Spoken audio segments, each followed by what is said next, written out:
नमस्ते। तो let's continue from the first part.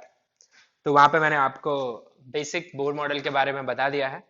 तो अभी हम हाइड्रोजन एटम पर रिस्ट्रिक्ट करेंगे खुद को और पहले उसको समझेंगे अच्छे से। ठीक है, तो आप हेडिंग बना लीजिए, different energy levels of hydrogen atom. Different energy levels of hydrogen atom. तो आपके पास एनर्जी का फॉर्मूला है, this is the formula of energy you have, minus of 13.6 electron volt z square by n square. Okay, so this is the formula you have for energy. अब for hydrogen atom, it is atom not molecule, H2 नहीं है ये, ठीक है, it is H atom. So Z की value कितनी है यहाँ पे 1, तो ये फॉर्मूला और रिड्यूस हो जाता है आपके पास, minus of 13.6 divided by n square electron volt hydrogen के लिए। अब इसमें आप n की डिफरेंट वैल्यूज पुट करते जाइए, से E1 n इक्वल टू 1, तो वो कितनी आएगी, minus of 13.6 electron volt. E2 4 से डिवाइड हो जाएगा, है ना, आप बड़े आसानी से 4 से डिवाइड कर सकते हैं, मैं डायरेक्ट लिख दे रहा हूँ। So energy of second you'll get 3.4 electron volt, ठीक है। देन E3 it comes out to be minus of 1.51 electron volt, okay. And E4, इससे ज्यादा नहीं याद रखेंगे, इनको आप याद रखने वाले हैं फास्ट सॉल्विंग के पॉइंट ऑफ व्यू से, 0.89 electron volt. So 85 if you calculate, so these are the energies of the 4 orbits. ये आपकी equal to 1, इसे n equal to 1, इसे हम क्या भी बोलते हैं, ग्राउंड स्टेट, ग्राउंड स्टेट, ठीक है। इसे फर्स्ट एक्साइटेड स्टेट, ये कौन सा है आपका, n equal to 2, okay. And it is called second excited state, it is n equal to 3, and similarly it's called third excited state and so on. तो ground state is the minimum energy state, total energy जितनी कम रहेगी उतनी stability ज्यादा रहती है atom की, ठीक है, ओके। अब इसे मैं इस तरीके से दिखा दे रहा हूं एनर्जी गैप के हिसाब से। तो ये मेरी n इक्वल टू 1 स्टेट है, इसकी एनर्जी आपको पता है कितनी है, minus 13.6 electron volt. Is n equal to 1 minus 13.6 electron volt, मैं n इधर लिख दे रहा हूं, this is n equal to 1। Then the second one we have here, जिसकी एनर्जी है minus 3.4 electron volt, this is for n equal to 2। अब इनके बीच का जो गैप है, डिफरेंस, एनर्जी गैप, वो भी बहुत मैटर करता है, ठीक है। तो ये जो एनर्जी गैप आप देख पा रहे हैं, this is delta E here, वो कितना है, 10.2 इलेक्ट्रॉन वोल्ट। तो आपसे ये पूछ लूं मैं कि एक हाइड्रोजन एटम को कम से कम कितनी एनर्जी चाहिए कि वो एक्साइट हो जाए, कम से कम कितनी चाहिए, 10.2। भाई एक्साइट होके n इक्वल टू 2 तक तो जाएगा ही ना, एटलीस्ट 3 में जाएगा तो और ज्यादा चाहिए, ठीक है। तो फिर अगली स्टेट है आपकी n equal to 3, n equal to 3 जिसकी एनर्जी है, it is minus of 1.51 electron volt. और इसके लिए जो गैप है, मैंने जानबूझ के ये गैप कम दिखाया हुआ है क्योंकि ये कम है, यानी 2 to 3 वाली जो जंप है उसमें कम एनर्जी की जरूरत है। और इस डिफरेंस को अगर अपन फाइंड आउट करते हैं, then difference comes out to be 1.89 electron volt. ये सबके सब किस में चल रहे हैं, आपके इलेक्ट्रॉन वोल्ट में। उसके बाद n इक्वल टू 4 अगर मैं दिखाऊं तो और थोड़ा मुझे पास में दिखाना पड़ेगा कंपैरेटिवली, ठीक है, और वो है आपके पास minus of 0.85 electron volt for n equal to 4। और उसके जो एनर्जी गैप है, उसका जो एनर्जी गैप है, इट इज 0.66।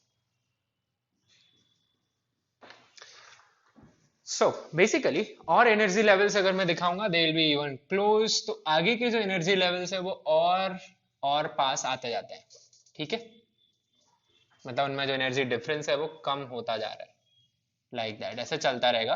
और इनफाइनाइट पे जो ऑर्बिट एग्जिस्ट करेगी, इनफाइनाइट पे उसकी जो एनर्जी होगी वो जीरो होगी, ठीक है।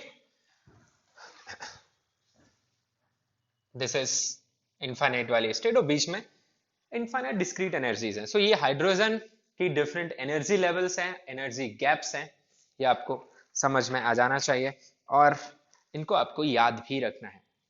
तो आपसे छोटे छोटे क्वेश्चंस पूछ सकता है यहाँ पे कि n इक्वल टू 1 से n इक्वल टू 3 जाने के लिए कितनी एनर्जी लगेगी, कैन सिंपली ऐड दिस, कम से कम इतनी लगेगी। आपसे मैं पूछ सकता हूँ what is the energy of a photon when electron de excites from n equal to 3 to n equal to 1, then how much energy a photon will possess, the summation of this, whatever energy gap is there। wavelength निकालनी है तो क्या करोगे, hc by lambda is equal to summation of this। समझ में आ रही है बात, तो ये सिंपल चीज आप कर सकते हो। So for hydrogen at least remember these values, घर पे बैठ के अच्छे से याद कर लो, इनके साथ दोस्ती कर लो, क्योंकि जितना अच्छा आइडिया आपको इन नंबर्स का रहेगा, difference as well as the values, उतने अच्छे थ्योरेटिकल क्वेश्चंस आप डिसीजंस ले पाएंगे क्विकली, आगे समझ में आएगा, ठीक है। कुछ डेफिनेशंस हैं उनको अपन यहाँ लिख लेते हैं, इसी में नीचे लिख लीजिए। जैसे ग्राउंड स्टेट आपने सुना तो होगा, मैं लिखवाने वाला हूँ ground state, excited state, ionisation energy, ionisation potential, excitation energy, excitation potential, all these terms numericals में देखने को मिल जाते हैं, तो हम सॉल्व कर पाए इस हिसाब से हम लिख लेते हैं फटाफट से, ठीक है। तो लिख लीजिए बिना टाइम वेस्ट किए हुए, ग्राउंड स्टेट, तो lowest energy state of any atom को ग्राउंड स्टेट बोलते हैं, फटाफट से लिखते जाना, ज्यादा टाइम नहीं लेंगे हम। Ground state lowest energy state of any atom. दूसरा एक्साइटेड स्टेट, एक्साइटेड स्टेट उसमें लिख लीजिए state of atom other than ground state, state of atom other than ground state, ठीक है। ये कोई आपकी एसपीडीएफ नहीं है केमिस्ट्री का, वो मत सोचना कि एस ऑर्बिटल पी ये सब नहीं है, ओके। सो एक्साइटेड स्टेट लिख लिया, जैसे n इक्वल टू 2 को बोलते हैं फर्स्ट एक्साइटेड स्टेट, क्योंकि n इक्वल टू 1 को तो एक्साइटेड स्टेट बोल ही नहीं सकते, ठीक है। तो ये कंफ्यूजन होता है, उसने बोल दिया कि electron jumps from 10th excited state, मतलब वो जंप कर रहा है फ्रॉम n इक्वल टू 11 से, okay. So just take care of that. For example में आप ये लिख सकते हैं एक आध, n इक्वल टू 2 जो है आपकी वो फर्स्ट एक्साइटेड स्टेट है, n इक्वल टू 3 जो है वो सेकेंड एक्साइटेड स्टेट है, यानी यहाँ का नंबर एक कम चलेगा। तो nth एक्साइटेड स्टेट कौन सी होगी, if I ask you nth excited state से,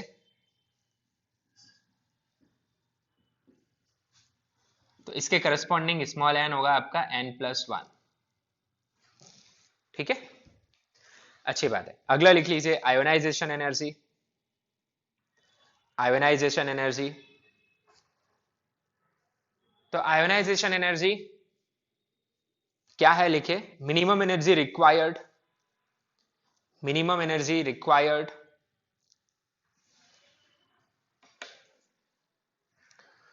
to move an electron from ground state to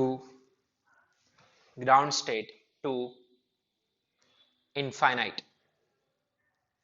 simple to से इलेक्ट्रॉन को बाहर निकालने के लिए कम से कम एनर्जी जो चाहिए, तो वो कितनी हो जाएगी, energy gap between infinite and n equal to 1। Infinite की एनर्जी कितनी है, 0 अगर हाइड्रोजन की बात करें, और इसकी एनर्जी -13.6, तो गैप कितना है 13.6, तो ionization energy of hydrogen atom कितनी हो गई 13.6 electron volt.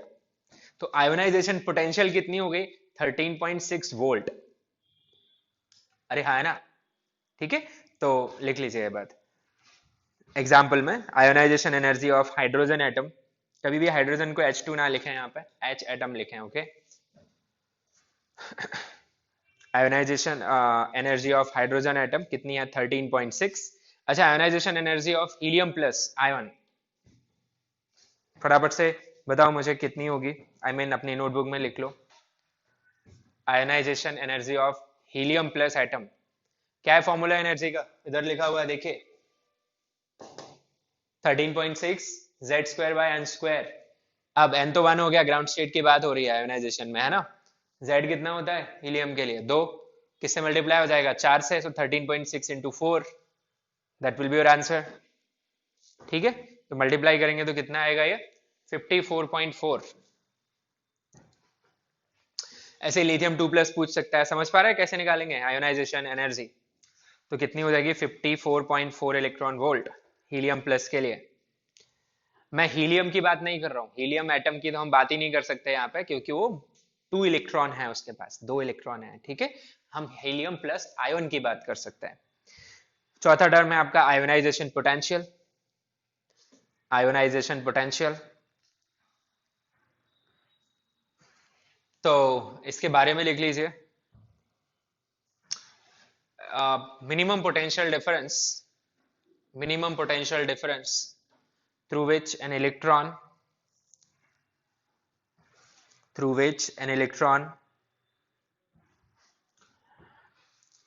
must be accelerated from rest.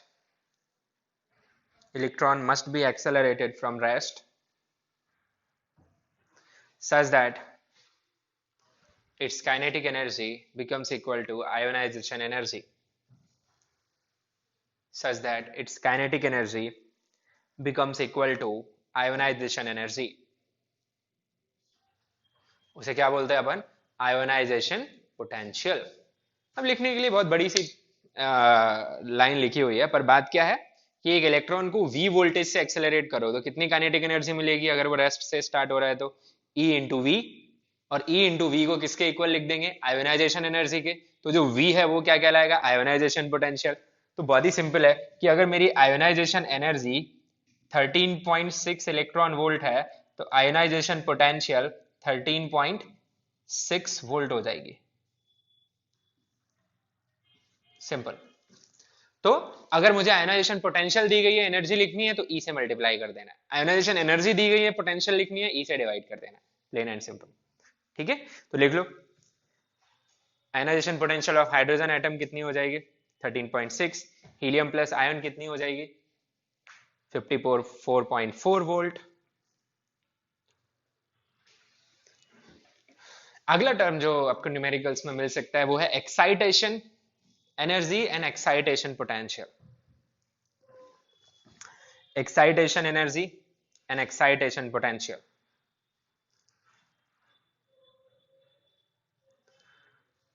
ठीक है, तो क्या होती है एक्साइटेशन एनर्जी, वो एक स्पेसिफिक n तक के लिए हो गई। सपोज n इक्वल टू 1 से n इक्वल टू 2 जाना है मुझे, मतलब किस में जा रहा हूं मैं, फर्स्ट एक्साइटेड स्टेट में, तो वो हो गई मेरी फर्स्ट एक्साइटेशन एनर्जी। समझे, तो first excitation energy of hydrogen atom कितनी हो जाएगी 10.2 electron volt. Second excitation energy कितनी हो जाएगी, I will add this 11 point कितनी आएगी ये 09, नहीं 12.09, सॉरी। तो अब इसे ऐड करेंगे तो कितनी आएगी 12.09 इलेक्ट्रॉन वोल्ट। कहां से, n इक्वल टू 1 से 3 तक। तो ग्राउंड स्टेट से किसी भी एक्साइटेड स्टेट तक ले जाने के लिए जो एनर्जी चाहिए वो क्या कहलाती है, एक्साइटेशन एनर्जी, और उसके करस्पॉन्डिंग जो वोल्टेज चाहिए वो क्या कहलाता है, एक्साइटेशन पोटेंशियल। लिख लो फटाफट से, energy required to move an electron from ground state, energy required to move an electron from ground state to any excited state is called excitation energy of that state. ठीक है, and corresponding voltage is called excitation potential. For example, first excitation energy of hydrogen atom,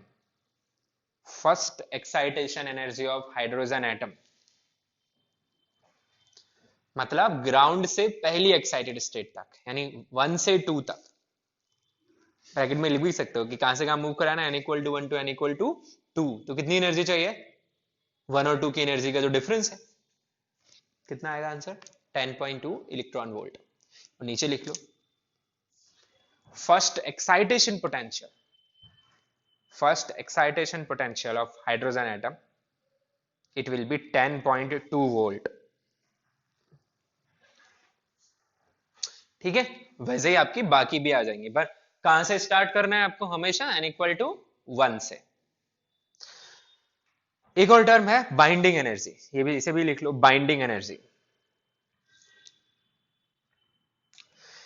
जैसे ionisation energy जो है वो defined है कहां से? Ground state से इनफाइनाइट।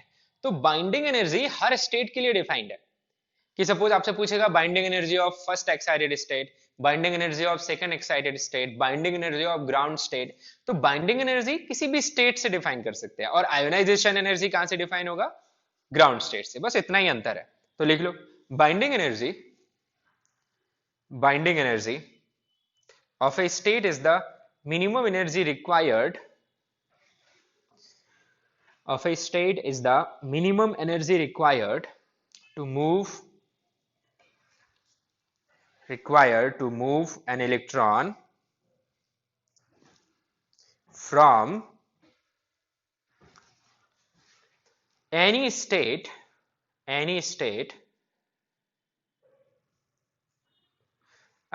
थोड़ा सा चेंज करो, अजीब सी इंग्लिश हो गई। मैंने लिखा है कि binding energy of a state, है ना, ऐसे ही लिखा है ना, binding energy of a state is the minimum energy required for an electron to move from that state, not any, okay, move from that state to infinite. तो बताओ मुझे binding energy of second excited state कितनी है? Binding energy of second excited state, confusing से word है ये।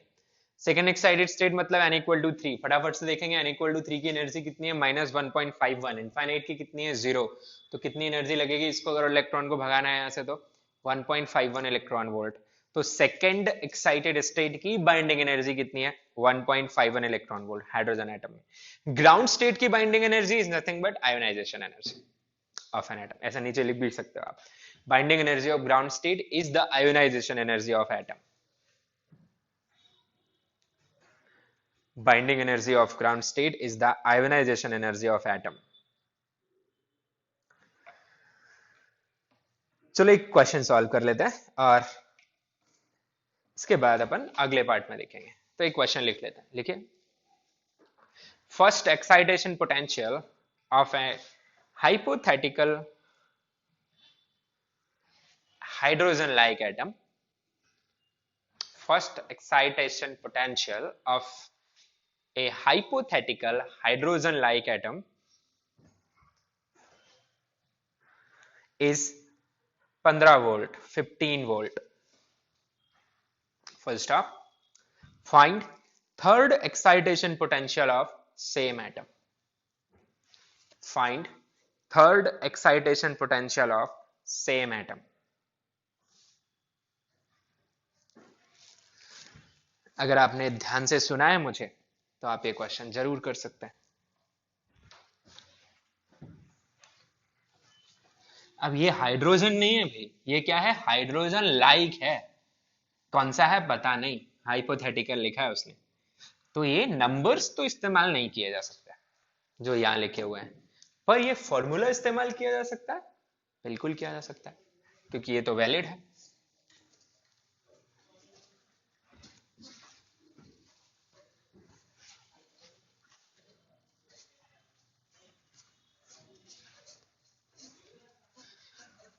तो देखिए कैसे सोचेंगे अपन यहाँ पे।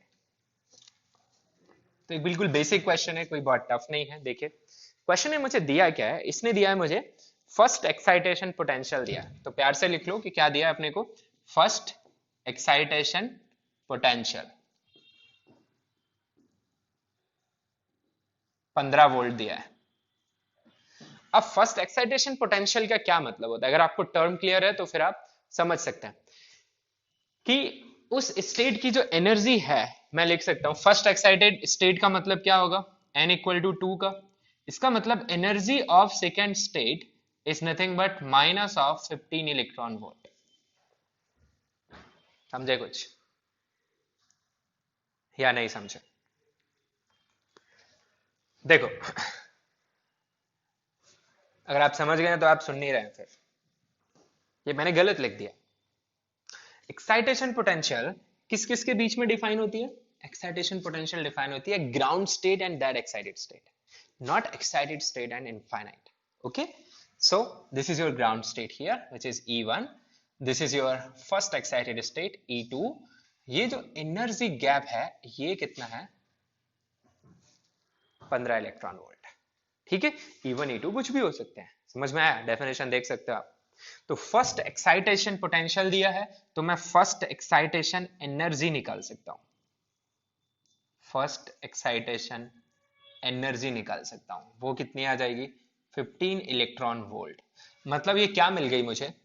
E2 माइनस E1 मिल गई 15 इलेक्ट्रॉन वोल्ट। और मैंने अभी क्या लिखा था? E2 equal to 15 electron volt, वो गलत हो गया था।